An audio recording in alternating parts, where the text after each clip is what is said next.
আসসালামু আলাইকুম রহমতুল্লাহ। এটা আমাদের বর্তমান নাম এবং যে পুরাতন নাম যে মনে রাখার দ্বিতীয় ভিডিও। এখানে আমরা খুব টেকনিক ওয়াইজ এই নামগুলো মনে রাখবো এবং পরীক্ষা হলে দেখার সাথে আমরা যাতে চিহ্নটা দিতে পারি, এখানে আমরা নিশ্চিত করতে পারি এবং যেটা বিশ্ববিদ্যালয় হোক বা জব পরীক্ষা হোক। দেখেন এখানে যেমন ময়মনসিংহ এর আগের নাম ছিল নাসিরাবাদ। ময়মনসিংহের আগের নাম কি ছিল? নাসিরাবাদ। এখান থেকে জাস্ট এইটুকু আপনারা নেবেন যে মন, এই যে মনটুকু দেখেন, মনের বৈশিষ্ট্য কেমন ভাইয়া? মনের বৈশিষ্ট্য হলো দেখবেন যে এখানে আসছে হঠাৎ করে মন আবার চলে গেছে সেই ইউরোপ আমেরিকায় চলে গেছে। মনটা কি নাসি নাসি বেড়ায়, মনটা কি বেড়ায়?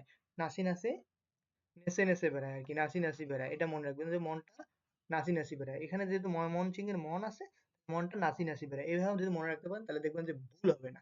তারপরে দেখেন নোয়াখালীকে আগে সুধারামপুর বলা হতো, সুধারামপুর। আর নোয়াখালী এটা কেন মনে রাখবেন দেখেন, নোয়াখালী নোয়াকাটা কারা দেখেন, নোয়াকাটা কারা? আমাদের গ্রামের ভাষায় নোয়াকাটা বলা হয়। নোয়াকাটা কারা? যারা অনেক টাইপের মানে কঞ্জুস টাইপের, যারা তাদেরকে কি বলা হয়? নোয়াকাটা বলা হয়, যারা কঞ্জুস টাইপের। তাহলে নোয়াকাটা, নোয়াখালী থেকে নোয়াকাটা কথাটা যদি মনে রাখতে পারেন তাহলে সুধারামপুর আপনার মনে থাকবে। যে নোয়াকাটা, সুধারামপুর কেমন মনে রাখবেন? যারা নোয়াকাটা বা কঞ্জুস টাইপের তারা সুধা সুধা কি খায়, যে সুধা সুধা সুধা ভাত খায়, তারপরেও একটু বাজার করে মাছ মাংস ডিম কিনবে না, টাকা আছে। ও নোয়াকাটা বা কঞ্জুসের কারণে সুধা সুধা ভাত খাবে কিন্তু কি করবে না, কোনো ডিম বা মাছ মাংস কিনে খাবে না। তাহলে নোয়াখালী থেকে সুধারামপুর, এভাবে এক্সপ্লেইন করলে একটু ভালো মনে থাকে আর কি। তারপরটা দেখেন সাতক্ষীরাকে, সাতক্ষীরার আগের নাম ছিল সাতঘরিয়া। সাতক্ষীরার আগের নাম কি ছিল? সাতঘরিয়া। তো সাত সাত মিল আছে, এটা বেশি পড়া লাগবে না, একটু মনে রাখেন।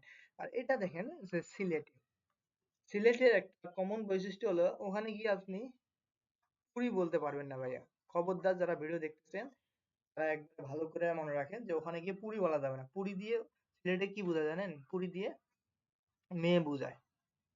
তাহলে যদি যদি আপনি সিলেটে গিয়ে এই পুরি বলেন যে পুরি খাবো, তাহলে কিন্তু আপনার অন্তর্জালা ধরে যাবে, দোকানদার আপনার অন্তর্জালা তৈরি করে দিবে। সিলেটে গিয়ে পুরি বলাই যাবে না, তাহলে কি হবে? অন্তর্জালা তৈরি হবে, হট্টগোল তৈরি হবে। বলবে হ্যাঁ আমার মেয়েকে এভাবে টিস করছে, দোকানদার বলতেই পারে। তো পুরি খাবো এখানে যা, ওই কথা বলবেন না আপনার, খানাপুরি বা অন্য কিছু বলবেন কিন্তু পুরি বলবেন না, তাহলে কিন্তু অন্তর্জালা বা হট্টগোল তৈরি হবে, এইভাবে মনে রাখবেন। ঠিক আছে? রাঙ্গামাটি, রাঙ্গামাটিকে হরিকেল বলা হইতো আগে। হরি, দেখেন হরি কিন্তু হিন্দু ধর্মের মধ্যে হরি একটা গুরুত্বপূর্ণ ক্যারেক্টার। এখানে হরিনাম আছে। তো এটা মনে রাখবেন যে হিন্দুদের একটা উৎসব আছে, ওখানের মধ্যে হরিকে অনেক ভাবে রং দিয়ে সাজানো হয়। এবার মনে রাখবেন হরিকেল খুব মনে থাকবে তখন আপনাদের। তারপরে এই যে ব্রহ্মপুত্রকে লোহিত বলা হইতো আগে। এটা কেমন মনে রাখবেন দেখেন, যে ব্রহ্ম থেকে একটা কথা মনে রাখবেন এখানে, ব্রহ্ম থেকে কি মনে রাখবেন সেটা হলো বর্ম। বর্মটা কি? যারা যুদ্ধ করে তাদের একটা প্রোটেকশনের জন্য মানে গায়ে পড়ে, যাতে কোনো তীর বা গুলি এসে আঘাত করলেও তেমন কোনো ক্ষতি না হয়, এই কারণে বর্মটা পরা হয়। আর বর্মটা কিসের তৈরি ভাইয়া? বর্মটা লোহার তৈরি, লোহার তৈরি। ঠিক আছে, বর্মটা কিসের তৈরি? লোহার তৈরি। আর লোহার তৈরি, তাহলে ব্রহ্মপুত্র থেকে বর্ম মনে রাখবেন। আর এটার আগে শুনলাম লোহিত। এভাবে যদি পড়েন তাহলে কি হবে, যে এমসিকিউ গুলো আপনারা খুব সহজেই আয়ত্ত করতে পারবেন এবং দাগাতে পারবেন। এখান থেকে লিখিত আসার সম্ভাবনা খুবই কম, এমসিকিউ আসবে ইনশাআল্লাহ। ভালো থাকবেন, সুস্থ থাকবেন এবং পেজটা সবার মাঝে ছড়িয়ে দিবেন।